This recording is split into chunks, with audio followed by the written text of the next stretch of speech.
처음에 사건을 맡기실 때 의뢰인들이 가장 주저하시는 이유가 오랜 소송 기간 때문이고요. 그리고 소송을 진행하는 중간에도 의뢰인들께서는 그런 말씀을 하십니다. 변호사님, 제가 다 증거도 냈고 제 말이 다 맞는데 왜 이렇게 판결이 늦게 나오나요? 도대체 사건은 언제 끝나나요? 과거에 상담을 했을 때는 의뢰인들께 이렇게 말씀을 드렸어요. 빠르면 6개월, 늦어지면 1년이 걸린다.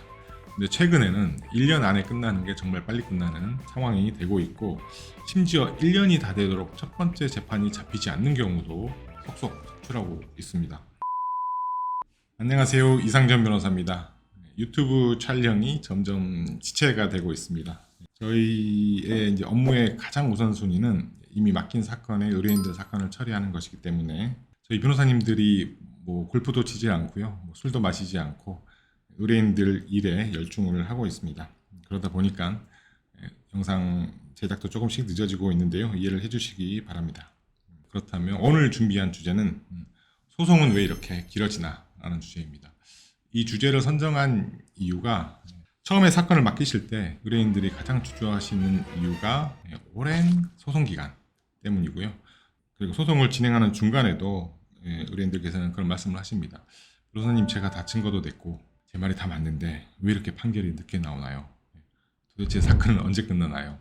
이런 말씀을 하시기 때문에 제가 주제를 한번 선정을 해봤습니다.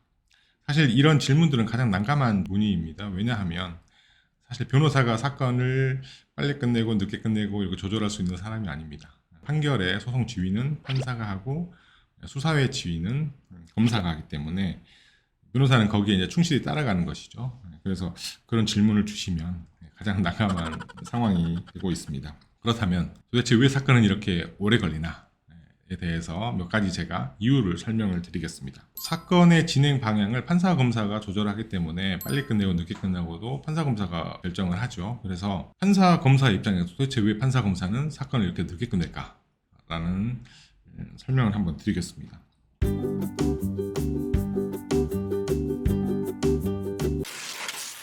첫 번째 이유입니다. 성질상 그렇습니다. 판사가 결정하는 판결, 그리고 검사가 하는 결정은 사실 사실 확정의 문제가 있기 때문에 성질상 오래 걸릴 수밖에 없다. 일반 행정 업무와는 다르죠. 원고, 피고가 서로 공격하고 주장하면 반박하고 반박하면 또 재반박하고 그런 과정 속에서 판사와 검사는 사실을 확정해야 됩니다. 이 사실 확정은 다른 재판이나 행정 업무에 매우 중요한 증명력을 가지기 때문에 신중하게 해야 되고, 그렇게 신중하게 하려면 당사자의 주장들을 꼼꼼하게 신중하게 면밀히 살펴야 할 필요가 있습니다. 그래서 유력한 증거가 있다고 하더라도 반대쪽에서 거기에 대해서 반박하겠다라고 하면 판사는 거절하는 것이 아니라 그 사람의 말을 신중하게 들어보게 됩니다. 그렇게 되면 시간이 좀 오래 걸리겠죠. 그렇게 해야 공평타당한 판단을 할 수 있을 겁니다. 그 다음, 사건이 지체되는 두 번째 이유입니다. 사실 우리나라는 법관과 검사의 수가 너무 부족합니다. 우리나라 법관 1인당 1년에 사건 처리하는 개수가 460건 정도, 그리고 검사도 1년에 수백 건의 사건을 처리하죠. 이 수치를 놓고 보면 독일의 한 5배, 일본이나 프랑스의 한 2배에 해당합니다. 사실 판사 검사님들이 노는 게 아닙니다. 매일 야근을 하고요, 열심히 노력하시는데 법관 숫자나 검사 숫자가 부족하기 때문에 사건 처리가 매우 늦어지고 있습니다. 그리고 세 번째 이유입니다. 요즘 최근 이제 불거지고 있는, 언론에서도 몇 번 소개된 적이 있는데, 사실 최근 신입 법관들께서 이제 워라밸을 중요시합니다. 자신의 삶의 질을 위해서 워라밸을 중요시하기 때문에, 사실 과거에는 법관들이 이제 매일 야근하고 판결문 쓰고 해서 그나마 속도를 따라갔는데, 신입 법관들이 워라밸을 중요시하게 되면서 사건이 조금씩 늦어지고 있다, 이렇게 보시면 될 것 같고, 마지막으로 사실 변호사들의 이제 중복된 일정입니다. 사실 변호사가 1인당 맡는 개수가 한 건이 아니잖아요. 보통 수십 건씩 사건을 처리하는데 그 일정들이 겹치게 되면 연기를 할 수밖에 없습니다.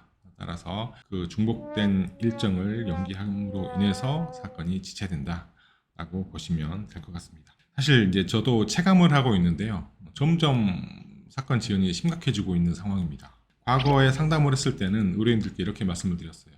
빠르면 6개월, 늦어지면 1년이 걸린다.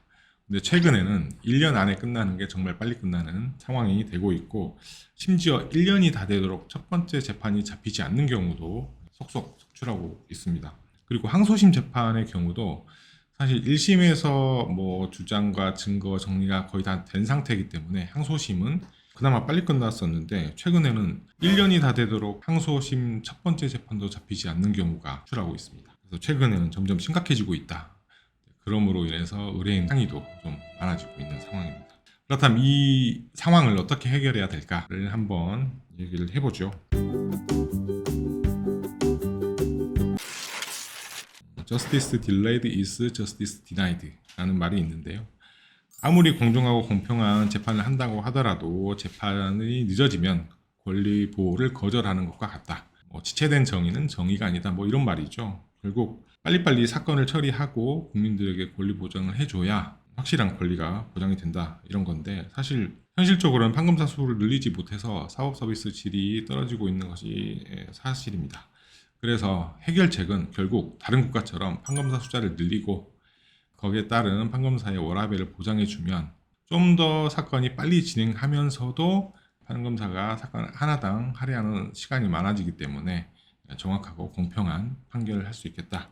이게 바로 해결책이죠. 그런데 현실은 해결책은 쉽지가 않습니다.